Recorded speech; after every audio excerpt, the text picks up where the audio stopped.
nandito kami sa Jaja.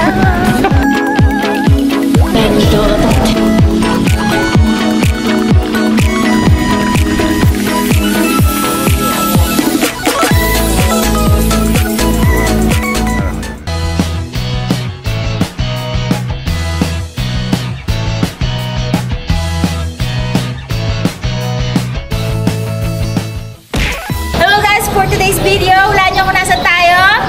Jaja! Yay!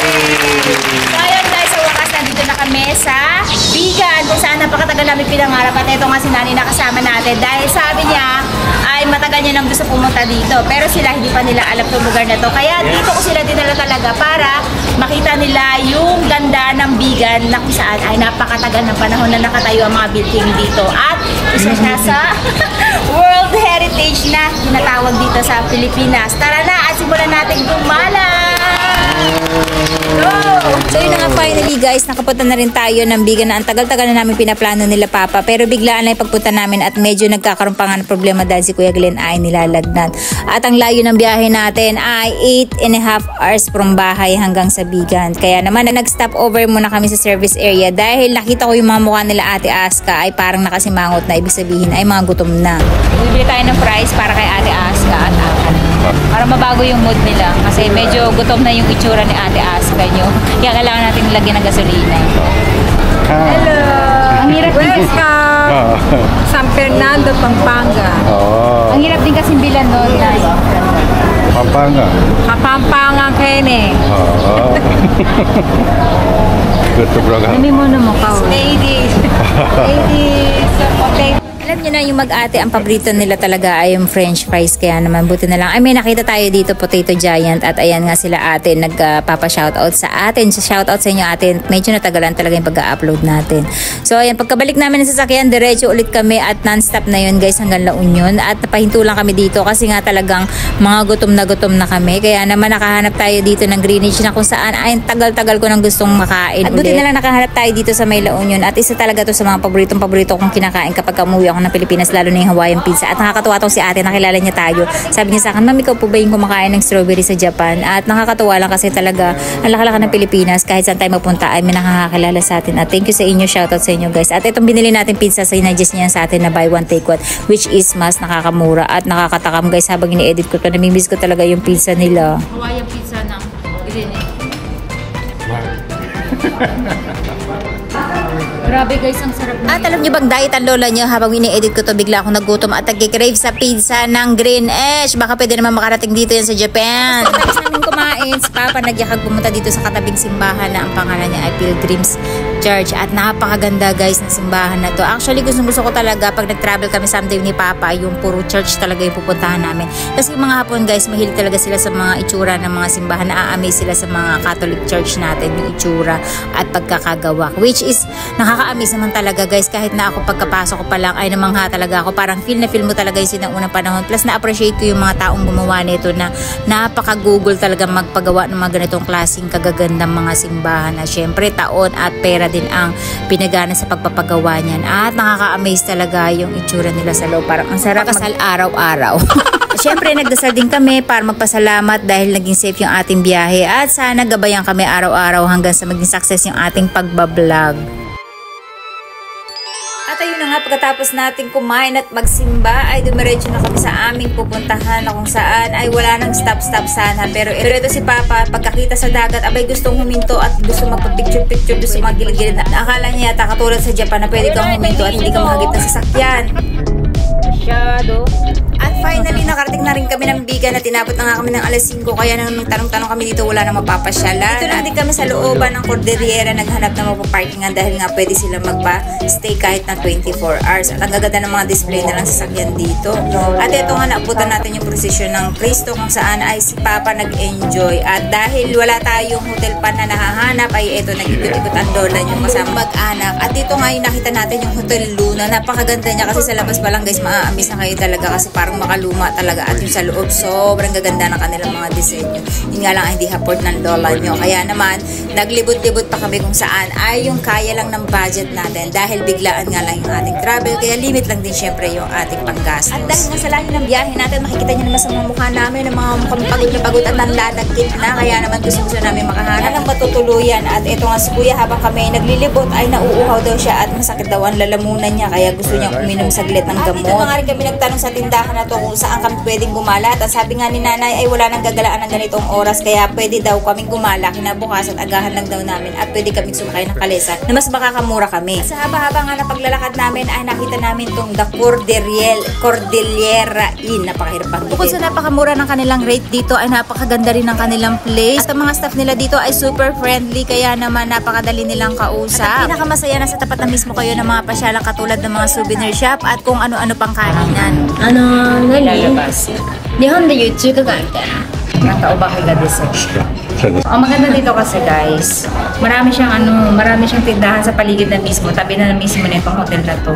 Very affordable na, plus ang dami niyang tindahan sa paligid. Ito nga yung unang kinausap ko yung mga staff, sabi ko pwedeng tignan yung kwarto nila kasi gusto kong makita kung ano yung pwede namin pag-stayan dahil merong iba't ibang rate nga. Ang plano talaga namin ay 3 kwarto, pero dahil ayaw humiwalay sa amin ni Akari, 2 kwarto na lang ang kinuha namin. Sa totoo lang, napakalaki din ang kanilang kama dito na kaya ang 3 katao.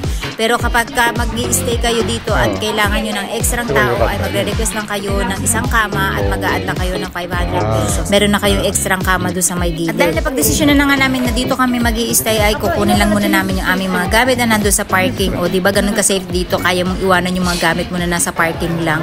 At mga laptop pa yun guys. Sobrang na-amaze ako dito guys. Parang iba talaga yung pakiramdam mo na feeling safe ka talaga dito sa lugar na to. At the same time ay hindi mo mararamdaman na parang inaabuso ka ng mga tao dito.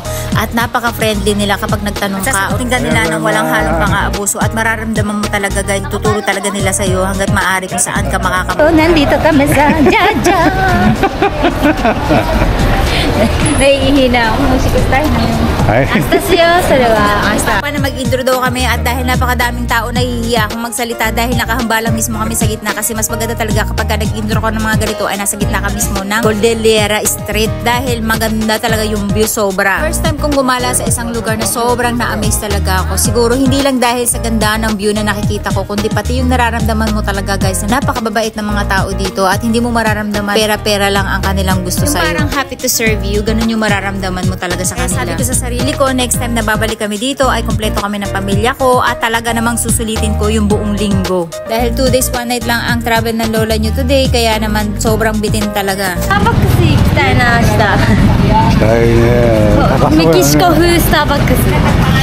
Spainです。 Ah, mas si Ate Aska hindi mapalagay kung saan daw siya magpapapicture dahil kailangan niya daw ng pang-picture sa kanyang Instagram. Pagkakuha nga ng gamit namin ay agad kaming bumalik para makaligo muna dahil talaga naglalagkit na kami sa tagal ng biniyahin namin.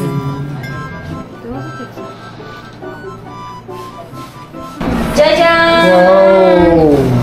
Wow! Walang bata. So, bawal manigarilyo. 500 fine. Per check. So, check natin yung shower. Kung gaano kalakas yung pressure. Uy, pwede na. Malakas. Hindi sila tipid sa tubig. Tapos may toothbrush din, syempre. May sabon, may shampoo. May walang shampoo. Ay, ito lang shampoo kakapiraso. Shampoo aru, dagito. So, nataksan dyan na. Yabang mo, wala pala pintaan. Nani ka lang. Keshi ga nai yan. Hi! Ha? Okay lang kayo, my love? Dito. Alam mo una sabi niya 2,800 to. Saging 2,500 mo na. Baka kasi dalawa. Interview ka ba? Ano masasabi mo guys? Sa bed yun. Dali talon! Dapat tumalong. Dapat tumalong. Abuti pinagdikit yung kama kanina. Ano, Winsan ka? Gusto niya solo. Sabi kayo ni nanay dyan. Dapat solo? This is amazing. So amazing, Ah. amazing. 明るいね、夜でもここ。 Oh, baru pagketay akari. ね。なんか欲しいものないですか？ Na-refresh kayo. なんだろうね。微妙。絶妙に使えなさそうなものが。欲しいの？ね、スターバックス見て木でできてんだよ、看板。中入ってみたいけど。あのカバンとかどう？ビガンって書いてある。 買ってあげるんだって。なんだそれ。変えてあげるビガン。いいね。そうか。簡単だね。現地の人に書いてもらったら。確かに。あそこで歌ってるんだ。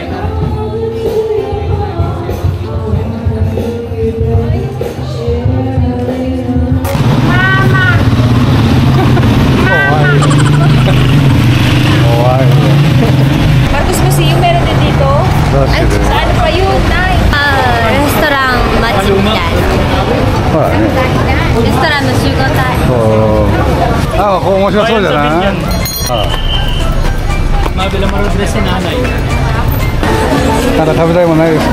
今のところ、あそこにね、あパパたちがお金を下ろしに行った時の飲み物があって。Ano sa'yo, my love? って今聞いたの。でも私はどこ食べる？ So yun na nga guys, pagkaligo namin, nagpahinga lang kami ng isang oras, saka kami naglibot sa labas at dahil gutom na nga kami ay kinakailangan namin maghanap ng kakainan at napakasaya din naman maggala-gala dito sa mga paligid-ligid dahil buhay na buhay ang kanilang street dito guys. Sa dami na pagpipilian ng pupuntahan at kakainan. At ito yung tinatawag nilang plaza kung saan napakadami yung pagpipilian para kainan. At kahit kakain na nga kami, nakita pa nila talaga yung buko juice na paborito nila, buko shake pala. Ito yung paborito namin kapag umuwi kami na Pilipinas na gustong-gusto na itong mga bata. Hello vlog. At makikita nyo sa itsura ng lola nyo dito, talagang pagod na ako at gusto ko na lang matulog. Kaya lang para ma-enjoy natin yung araw natin dito, na kailangan natin maglibot. At nakita nyo ba yung ngiti ni Ate Aska? O sobrang saya niya pag nakakainom ng buko juice. Ito yung favorite nila na ano guys, na buko juice. Kaso naubusan ng bote kaya dito tayo naglagay sa ano.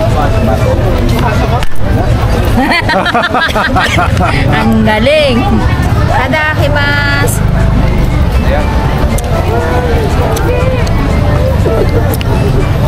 Sarap. Maji de umai. Ne? Ito ako tumataba. Diba? Ako kore, 何年ぶりかな？何年ぶり？ 6年ぶりぐらい。 Siya ng bote. Marami pa nga nagre-request si Ate Aska na gusto niya daw sumakay ng tricycle at ang tanong naman ng papa niya saan naman tayo pupunta kung sasakay tayo ng tricycle dahil ang kainan ay napakalapit lang. Asuka. Si Asuka.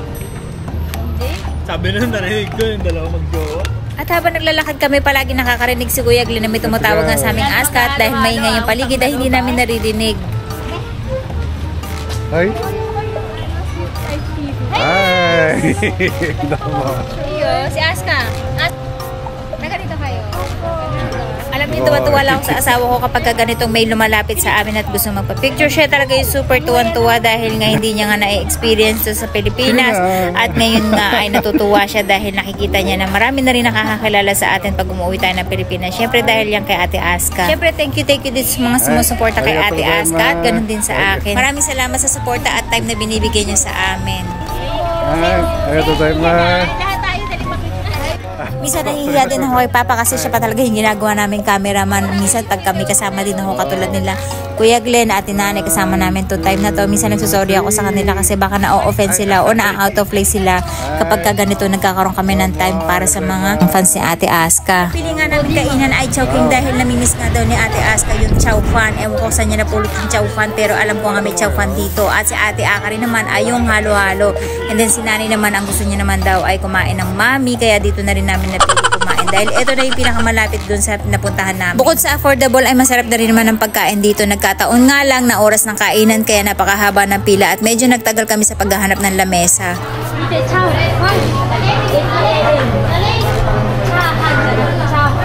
Chowpan.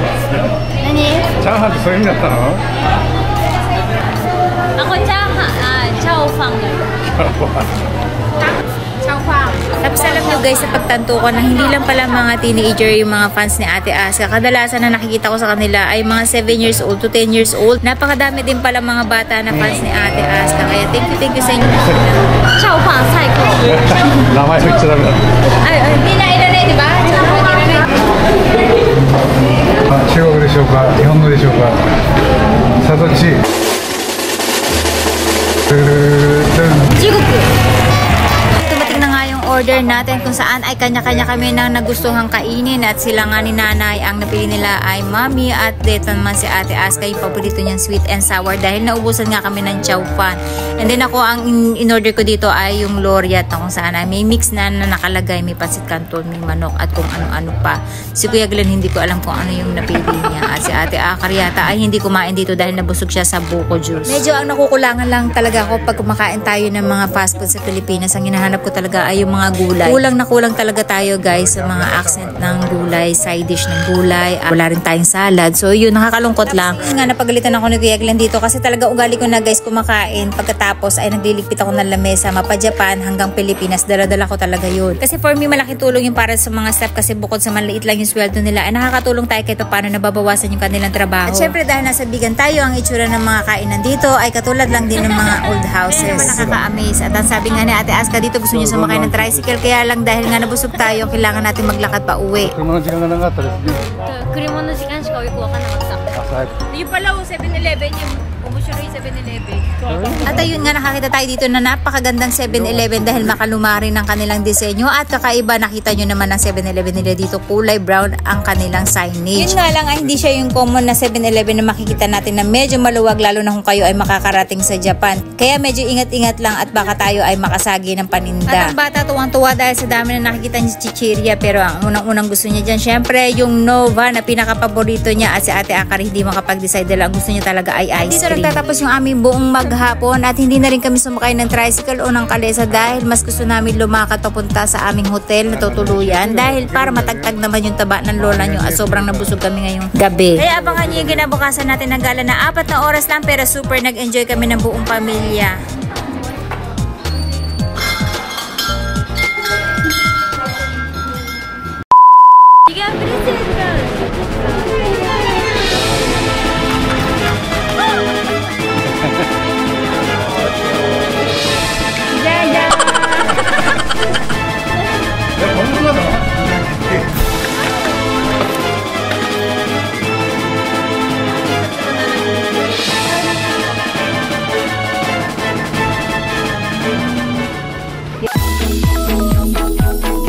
Like at subscribe na po kayo. Binabasa namin lahat ng comments. Nakakagana talaga. Salamat. Kita-kits sa next video.